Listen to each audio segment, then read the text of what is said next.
Yay! I meant And it. it's Arthur! Dun, dun, dun. Okay, there we are. Thank you so much for that awesome invitation. And we managed to make We it leave up the here. floor for you. There you go. Create the suspense. Okay, awesome. All right, so today we are going to be talking about some really cool stuff like how to build virtual teams with gamification. And of course, that basically deals with a whole bunch of really cool stuff like having fun in the process of doing virtual things like work and actually being productive when you're doing work, which is really cool. And of course, when you're all right. All right. So we got all kinds of stuff going on. So I do have some slides because, you know, we'll just kind of make it a little bit more fun. Okay. And let's kind of look at some slides. But before we go on to these slides, I would like to ask you a quick question.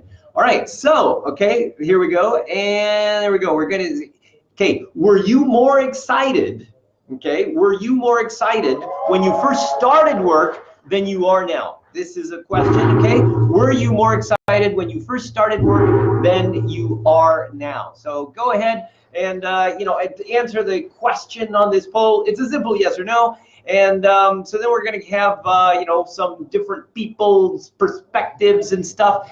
And remember that usually, because the reason I'm asking this is often, when you're first starting work, it creates a lot of anticipation. We're going to be talking about the role of anticipation in gamification and resilience. Okay, and so what we've got, so that element of how we have that element of or how we are looking for the future definitely affects our emotional state. Okay, so it looks like we got a couple of people here. We got like a few more. Oh my gosh, it's so far it's 50-50 on yes and no. Okay, now it's going a little bit more. Okay, few more votes, just to see what's going on. Okay. And meanwhile, we're going to get ready to share a presentation with you. And let's see what we got right there. Okay, and that's what we want. Okay, and we're sharing the presentation.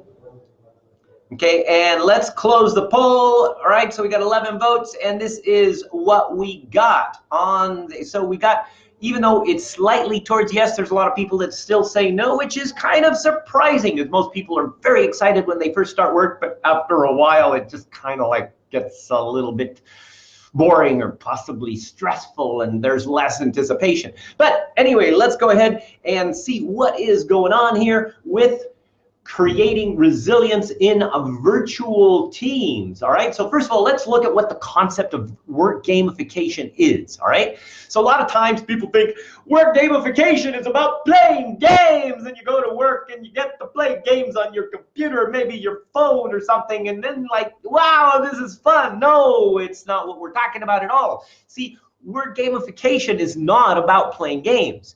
It is literally about turning work processes into fun systems of achievement, okay?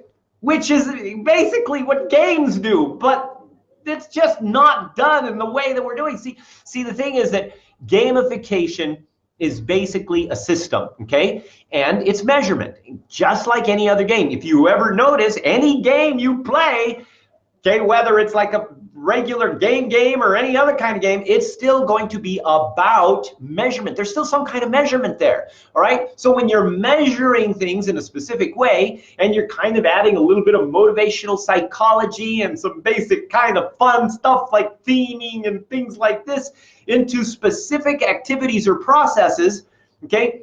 And you have a desired, very specific objective, just like any game, right? Okay.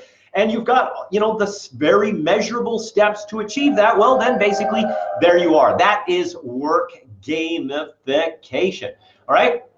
So because we are going to be doing this, okay, Wilma in the background is going to be taking toll on all of the different things that are going on in the chat. So we actually are going to gamify this little presentation. So, okay, so we do have some gamification prizes, okay, which will include the soft copy version of Game On, okay, which is called, reinventing organizational culture through gamification. Dun, dun, dun. Okay, so here's what you got to do, okay, in the chat, okay, you will be measured by these specific types of chat behaviors, all right? So you're going to be measured by being supportive, okay, something like, wow, Arthur, that was so inspiring, and I really like the way that you phrased that. Or something fun like, whoa, dude, super cool, man. Okay, or energized like, wow, okay, or things like that you kind of put there. And then just, of course, any interaction is also considered a type of measurement. So we're going to be measuring these behaviors in the chat. So when you are chatting, okay, remember this is what is being measured. Okay, all right, so let's go ahead and continue with the presentation. All right, so first of all, do you like to be valued? And this is important because valued, is according to all these studies and everything. Of course, we do actually do research here. Being valued is one of the key factors, okay, for job performance. Feeling valued. Okay, so that means that how those people that are kind of lazy and stuff in the at work, and they're not really doing all that work and kind of stuff. You remember those, or maybe you've seen some of those people. Well, tell you what, okay, those people, okay, did not start that way. When they first started their jobs, most of them were like, whoa, dude, this is, they're excited, right? The environment essentially affected them in such a way where they became underperformers because they didn't feel that they were adding value or could add value, or whatever it is that they were doing just didn't really, mix right with what the people around them were doing, okay?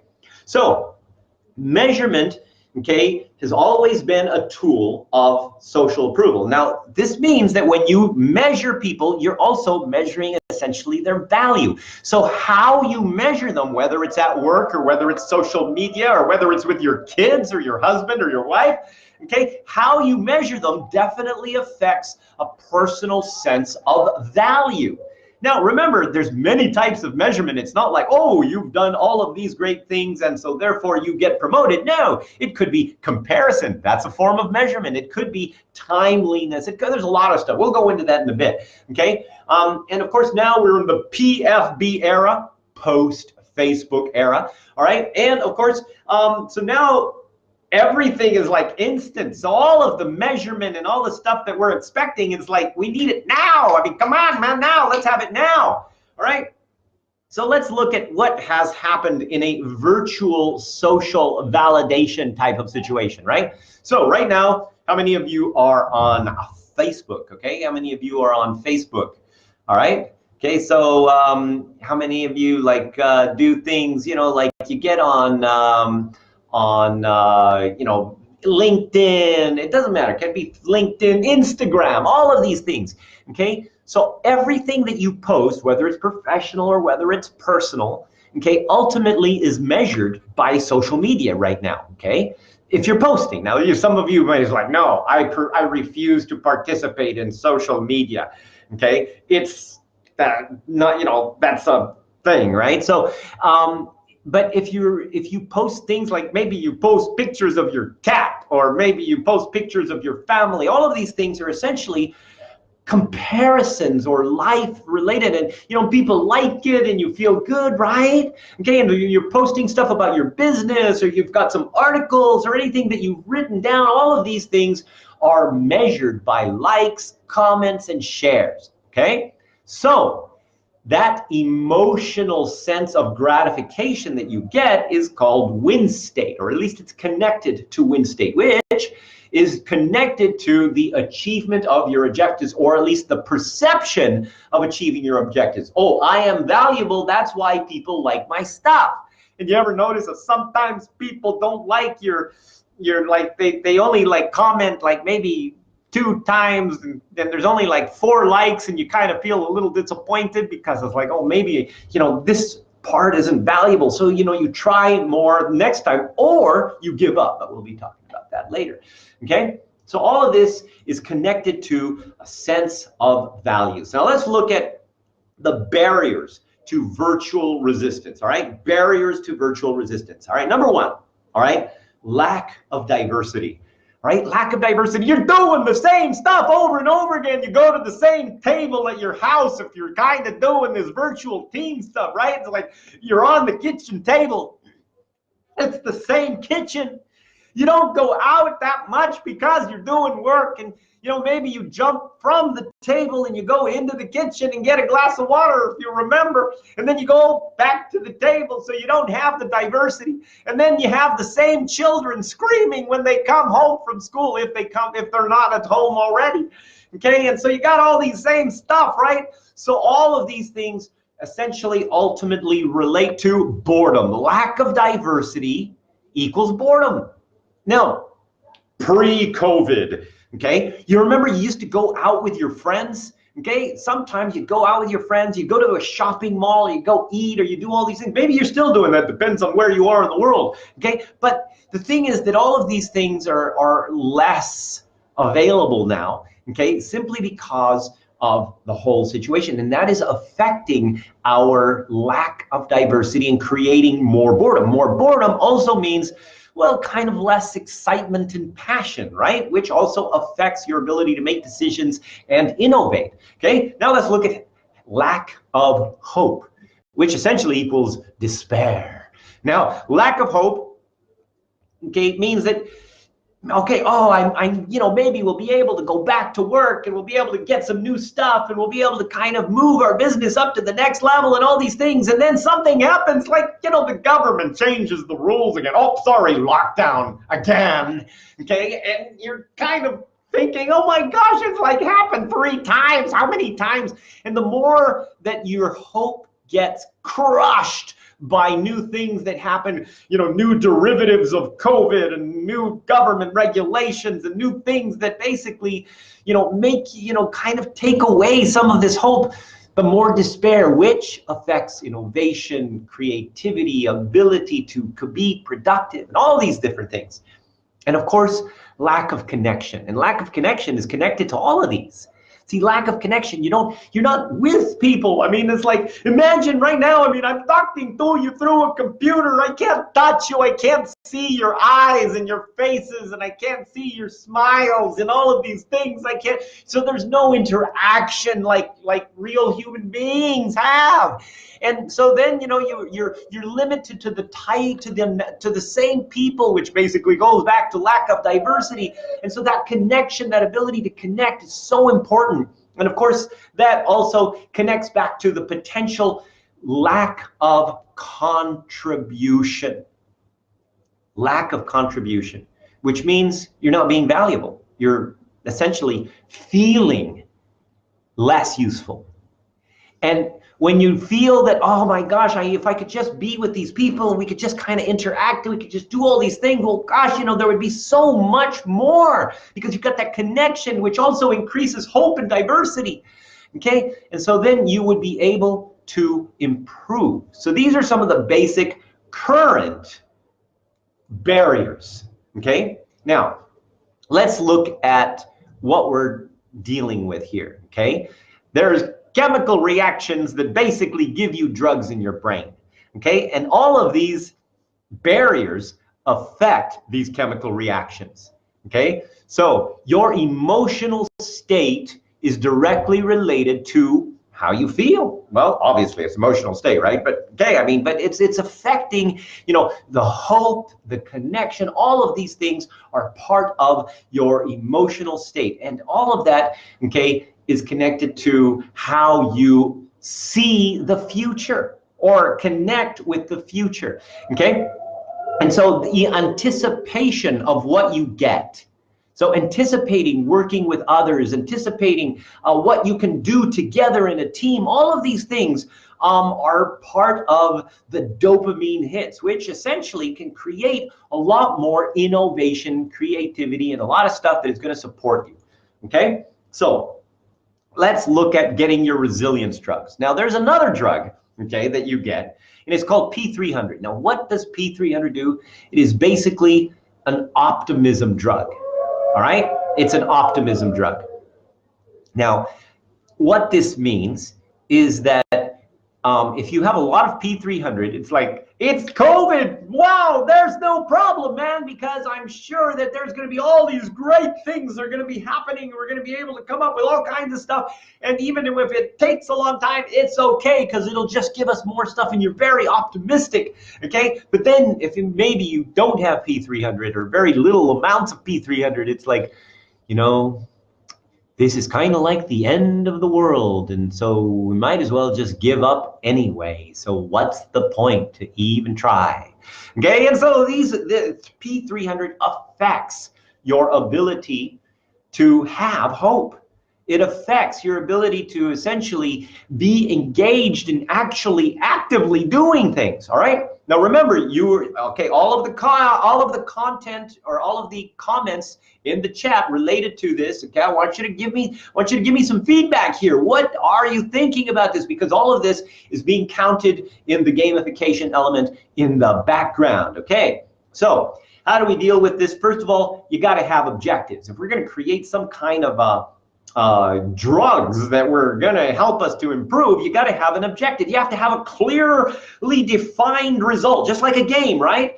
And then, of course, you got to have to feel that that result is going to benefit you. I mean, it's not just a result. It's a result that, like, whoa, man, if we achieve this, I am going to feel this, or I am going to get this, or I am going to get like something, man. Okay, so then of course you got to believe that you actually can achieve it or support the achievement of the result. So maybe you're not achieving it personally, but you know, it's like, oh, I'm part of a team that is going to create this new environment, this new gamification, this new gamified work process, so that we're all having fun. Okay, and then of course having clearly defined milestones. How do I know that I'm on the right track?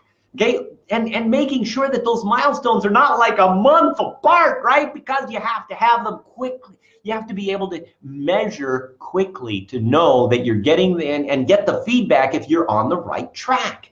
All right. So why is that important? Okay, well, because, okay, according to the Gamification Value Perception Index created by Arthur Karmazzi, okay, then what happens is that how you are measured is going to affect whether you actually stay motivated, right? So here's the thing. When you're in the beginning, you have to win. You have to have some kind of winning, and that kind of keeps you going, right? But what happens if if it's too difficult to achieve some kind of winning? Okay, if it's too difficult to achieve these things, eventually it's like, oh, you know, just give up. Okay, so it's like, you know, if you've ever tried to maybe learn a language or something like that, and for some reason, you know, you just can't learn it because it's difficult, and it's like, oh my gosh, it's all kind of messed up in my brain, okay? And so what happens is that you just give up because it's just like, okay, can't do it, okay? So then, okay, on the other hand, if you're trying to learn a language and you get little bits of where you can actually practice it, oh wow, they understood me, then you start feeling like, oh, okay, you're in the growth stage. And of course, maintaining a consistent level of growth, okay, and consistently being ranked and measured, even if it's your own measurement or other people's measurement, as to consistent levels of success. It doesn't have to be great success all the time, but it has to be some kind of progress and improvement, okay? So that's kind of the whole key, okay? When you start feeling valuable, you will continue to stay motivated, okay? It is only when you start to feel unvaluable or not valuable that you give up, okay? And that goes with measurement, all right? Now, if we're going to take this with achievement, okay, we basically start with anticipation, all right? Okay, what is it that we can do? So if we're going to gamify stuff, what is that goal? What is it that's how is it going to affect us? What's going to happen? What's going to be the end result? What are we going to feel? What are we going to do? What are we going to be able to achieve? Okay, so all of that is kind of the anticipation. You're excited and all of these different things. Okay, and then of course you're reinforcing the competence, right? Wow, okay, so that was good. So now you're measuring. And so for example, we've got this tool called the OCEAN tool. It's an organizational culture assessment. So everybody in the organization is actually participating in supporting the evolution of the organizational culture. So by measuring that evolution, everybody gets to feel like, whoa, look at what we are doing. We are being competent. And so then it's the same thing with the validation. So it's like, wow, okay, here's your role. Okay, so now you start to see your role in the bigger picture. And then of course, you know, completion. Now we've achieved this. So now what's the next thing to achieve? Okay, so all of this is part of maintaining high levels of engagement and resilience. Okay, so let's look at the two main, there's a whole bunch of different emotional drives here, but for gamification and resilience, we're going to be looking at a couple, just two. Okay, one, diversity and change. All right, first of all, diversity is essentially the foundation of fun. Okay, without diversity, you don't have fun, right? I mean, think about it. Okay, how many of you work at a shopping mall? Okay, just write something in there if you work at a shopping mall. Okay, probably nobody on not on this one. Okay, right now. Okay, so what happens if you work at a shopping mall? You're probably don't want to go out with your friends to the shopping mall. Why? Because it's not diversity. On the other hand, if you're working in an office or you're working at home or any of these kinds of things, you want to go out with your friends to the shopping mall, right? Okay, yes, exactly. Okay, Hajar, you want to see something else. You want to be in a different environment. You want to experience new things, diversity, change. All of these things connect to fun. And then when you connect it with people and you connect it with growth and you connect it with any of these others, it's even more fun. But the point is, it's different. Okay, now the next one is the emotional drive for security. So this one will mess you up, man. Okay, see, the emotional drive for security also determines how much risk you're willing to take. Okay, and how much risk you're willing to take to fulfill other emotional drives. Okay, so that means that sometimes the work that you're doing, sometimes you don't want to take a risk. Oh, maybe I'm going to get blamed. Maybe it's not safe. Maybe, you know, there's all these things that are going on in my brain and I don't want to take a risk. So therefore, I'm just going to wait and let people tell me what to do. Okay? And then you don't really feel valued because you're just doing what other people tell you. And then, you know, you kind of become less engaged, less innovative, and you're just kind of, you know, becoming you're acting as an underachiever. So I'm just gonna here, I've got a little quick poll over here. Okay, now I want to ask you this. Okay, is a safe environment important for your personal success? Okay, is a safe environment important for your personal success? Okay, so go ahead and just let me know on that, what you think on this poll. Okay, what do you think of this? Okay, so far everybody says yes. Okay, oh, we got one no. All right, okay, so out of 9 votes so far, okay, we got okay, 88, there we go.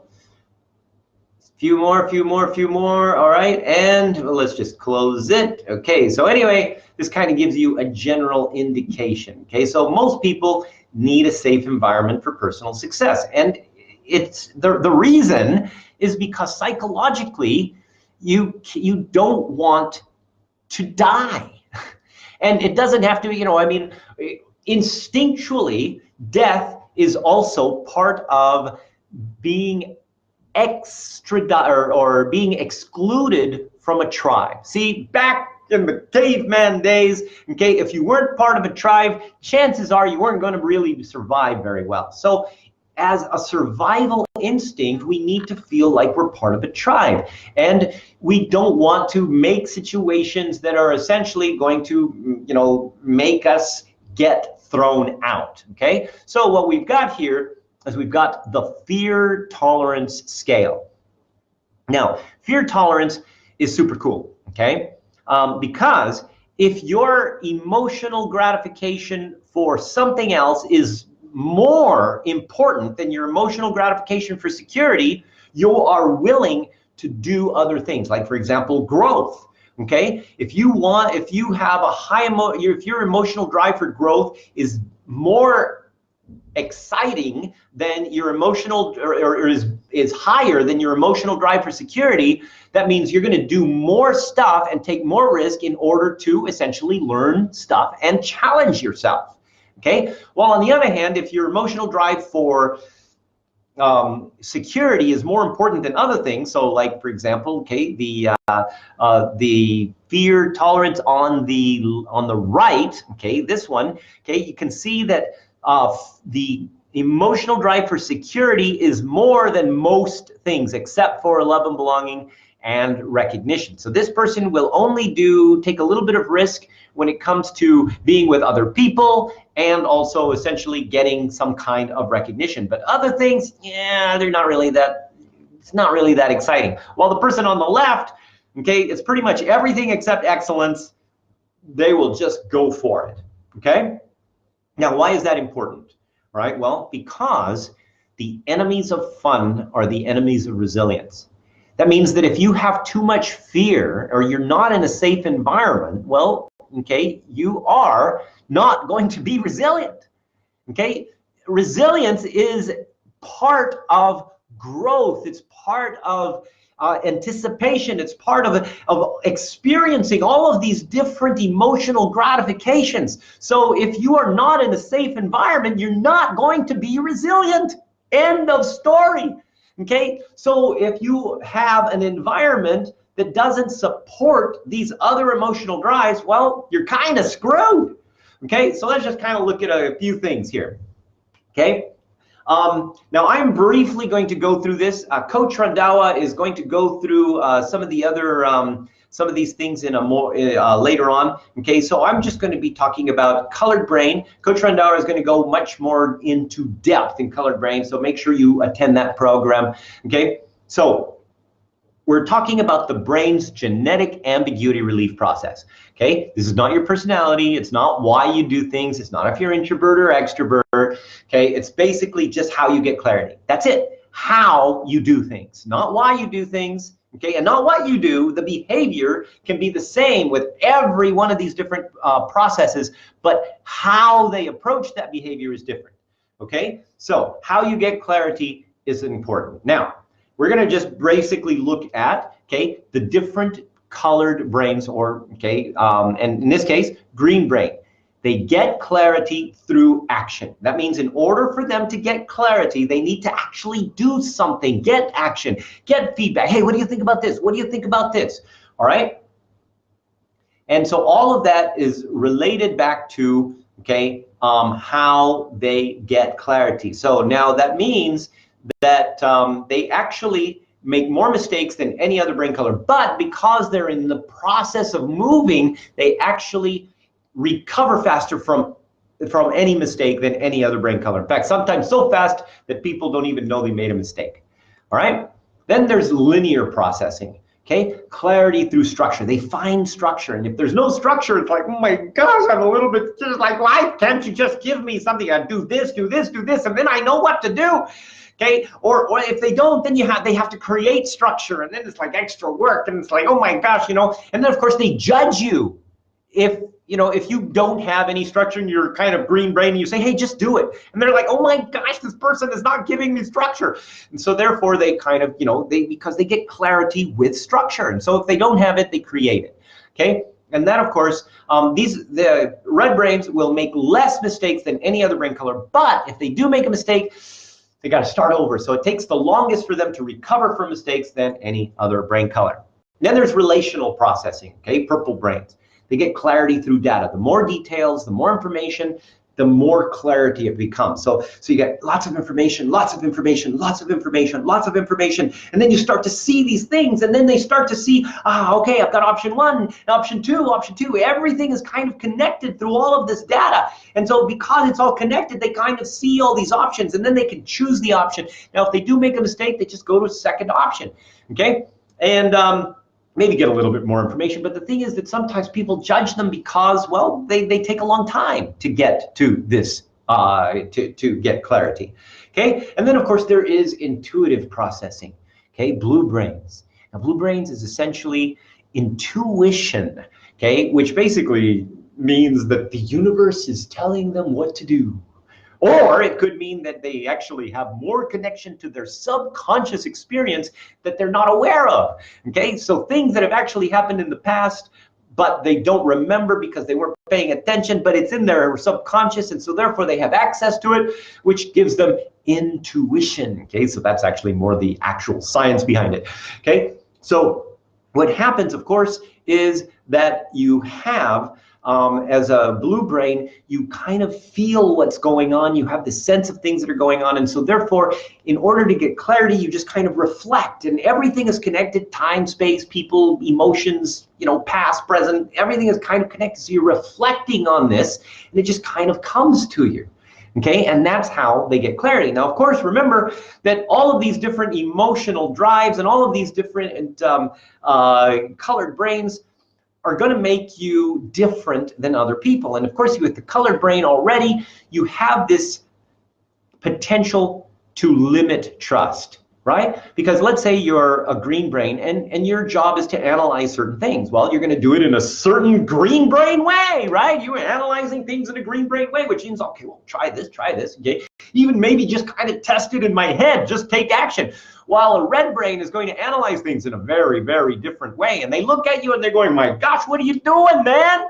And you're going, what do you mean? What am I doing? I'm analyzing. It's, no, that's not how you do it. And so therefore you have this disconnect, and you have conflict, and you have, you know, this element where trust breaks down.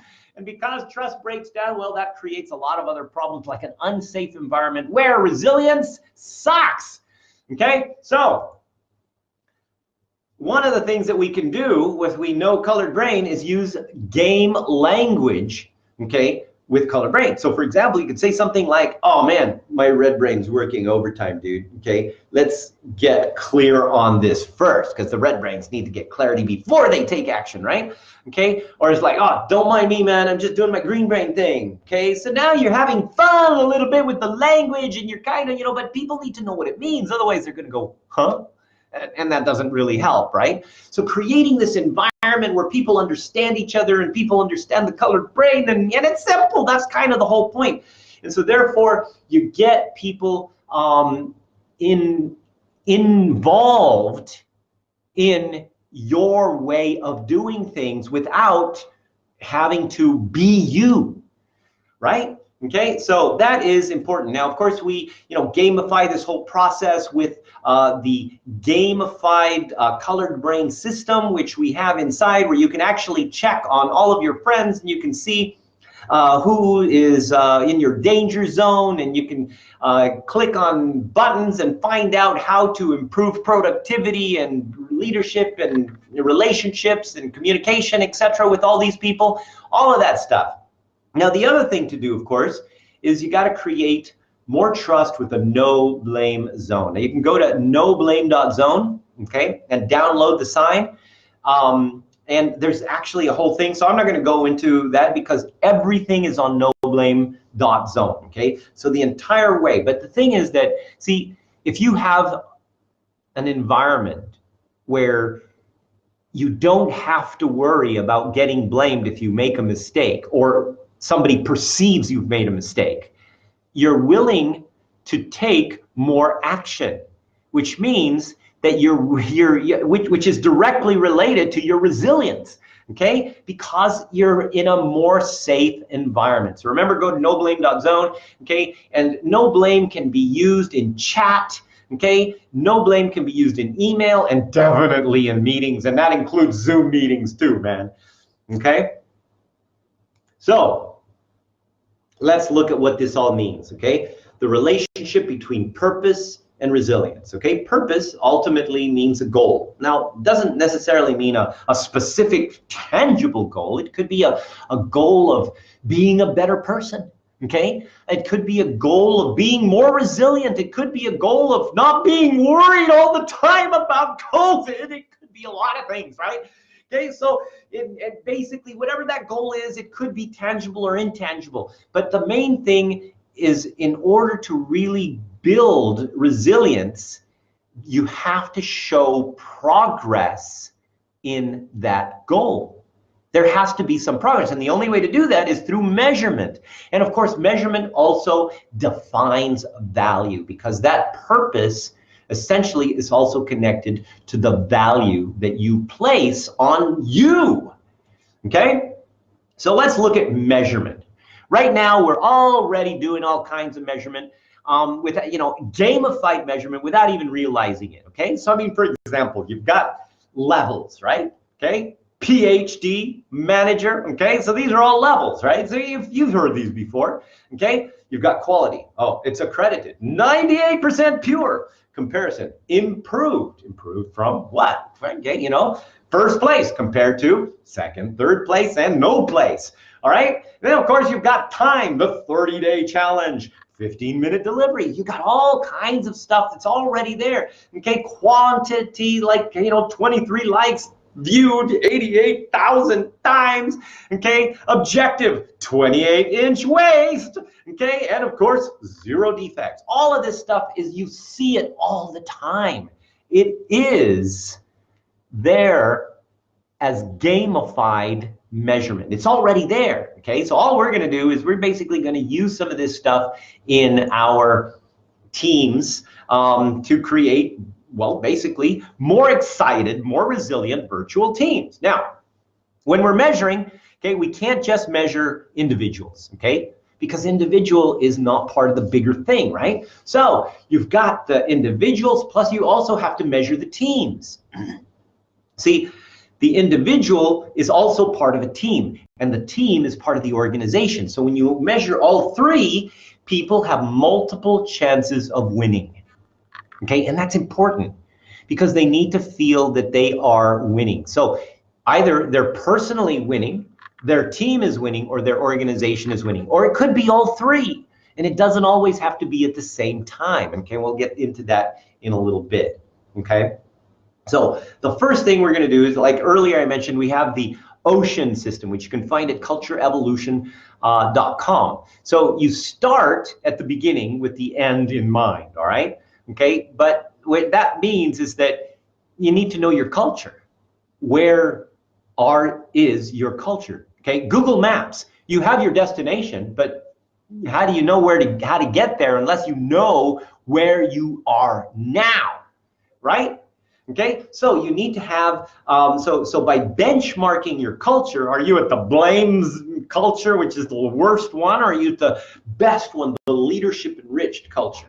Okay, so you can go ahead, go to cultureevolution.com, check this out. Okay, now, key factor in any kind of gamified measurement: time, speed, fast. It's got to be now. Okay, which means annual reviews suck.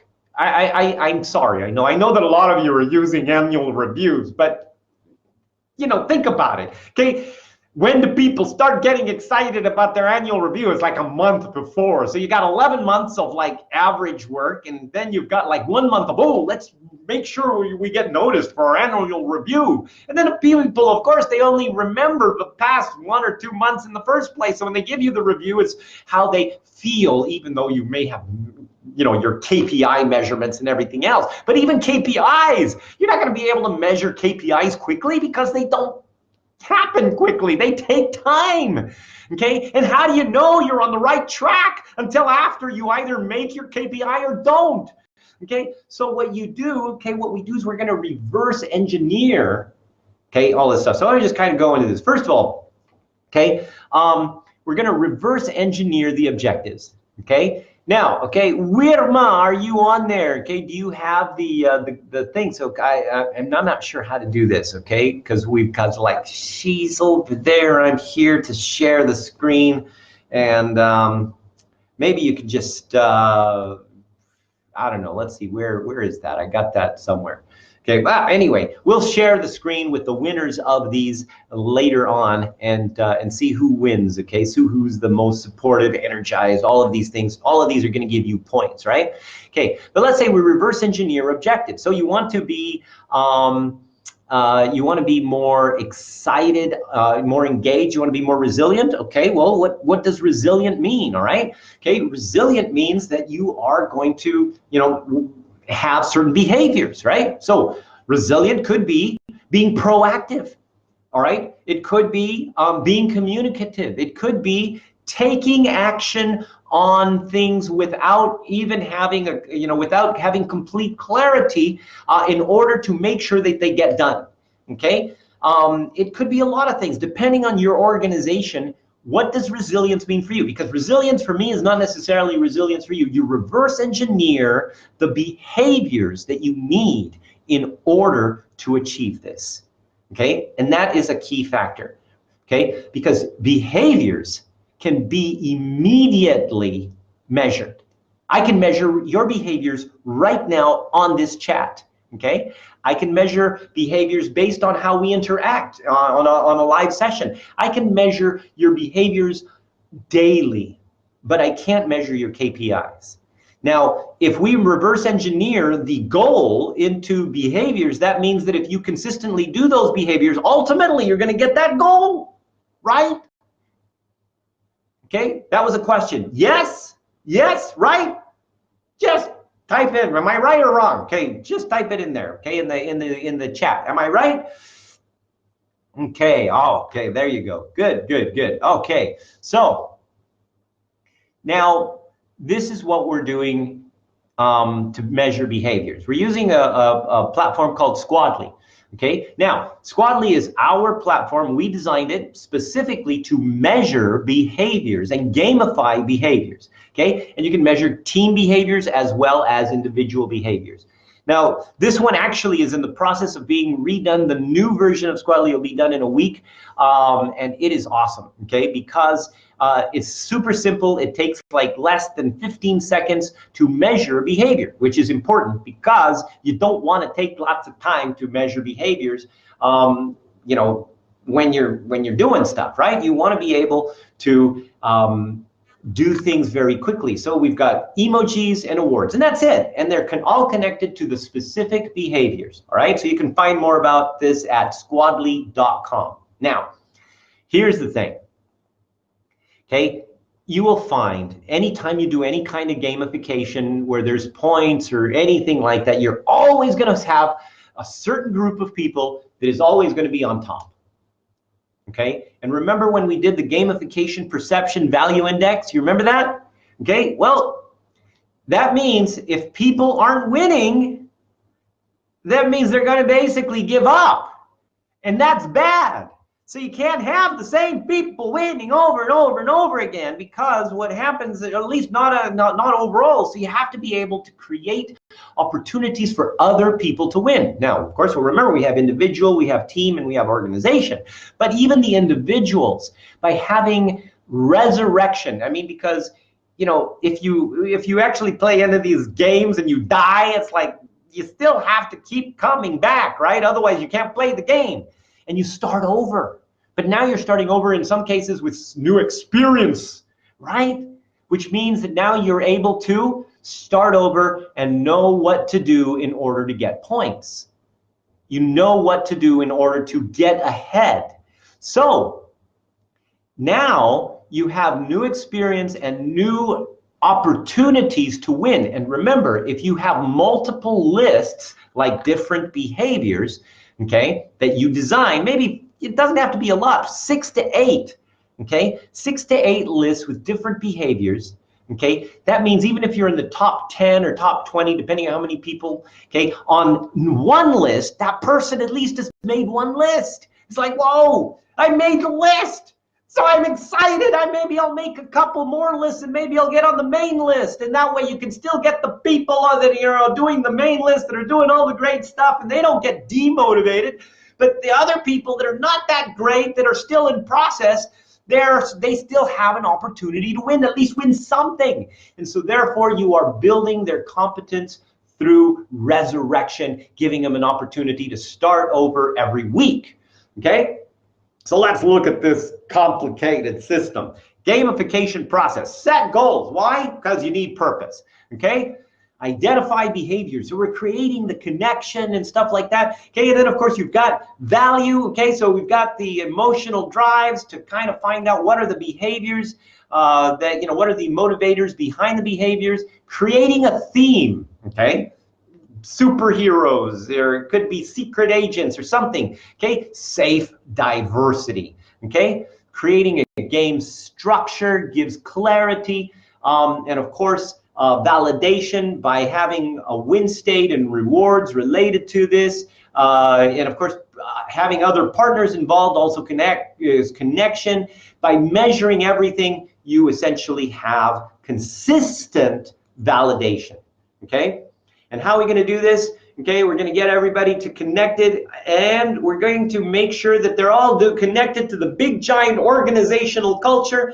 Okay, the only problem is that sometimes people get a little bit freaked out because it's a bottom-up initiative. If you're going to do this, you got to get your people to decide and take the lead for the kind of culture you want to do, and get them to design the game. Okay, so don't freak out, man. Don't freak out because they're predictable outcomes. Anyway, just really quick because I'm running out of time here.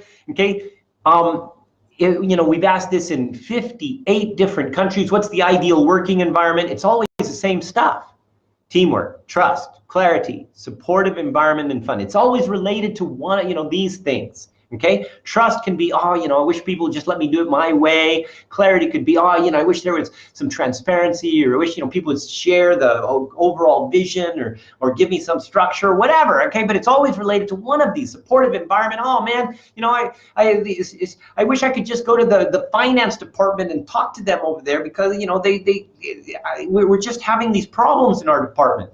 Okay, and of course, fun. You want to basically have the diversity. Okay, and of course the bonus from this, the people will solve a lot of the nagging problems. Okay, all of that basically connected with the pandemic and virtual teams, okay, which are now going to get better results through more connection. You'll get more innovation, of course you get more hope, and of course active problem solving, and people feel personally valuable. Okay, so there's a whole bunch of a lot of case studies on Game On.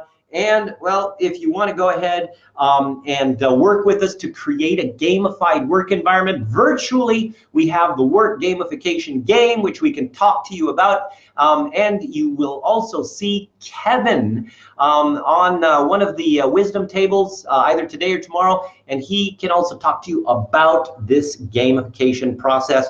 And wait, and there we go. Okay, remember that I am going to be over at the organization, at the Directive Communication Consulting booth. Okay, so just go over to the little section where it says booths right there, and click on this one, and I will be there. Okay, and that is all I got for you today. So please give me some questions.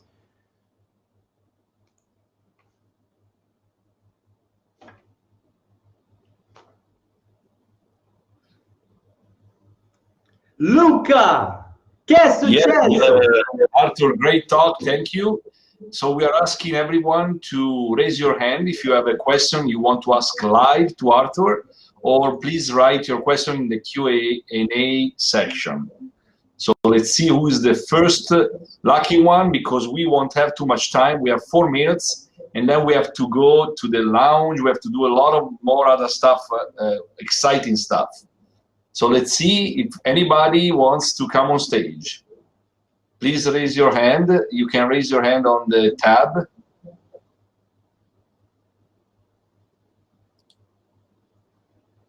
Okay, let's see.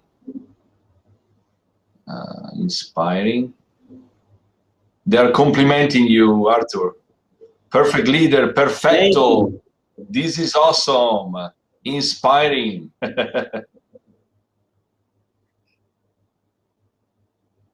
And fun. It was also very clear, says Franda Graves. So it means that you were so amazingly clear that no questions are needed. All right, awesome. Okay, well, I am happy to support everyone. Okay, so just let me know, anything that you guys need. You can always email us, or actually, well, I'll be at the booth. Okay. Yes.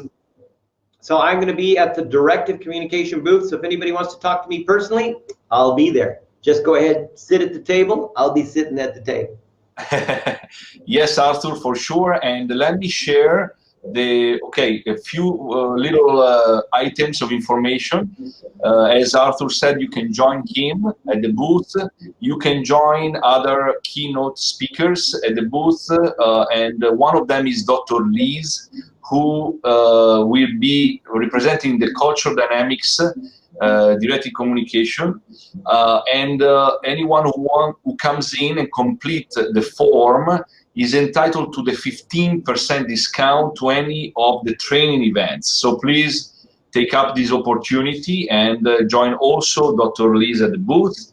Then we will have also the chance to do the speed networking, which is once we go to the lounge, you can press the speed networking button, and for 2 minutes you have a chance to randomly speak with anybody who is connected. So this is a great way to make new friends.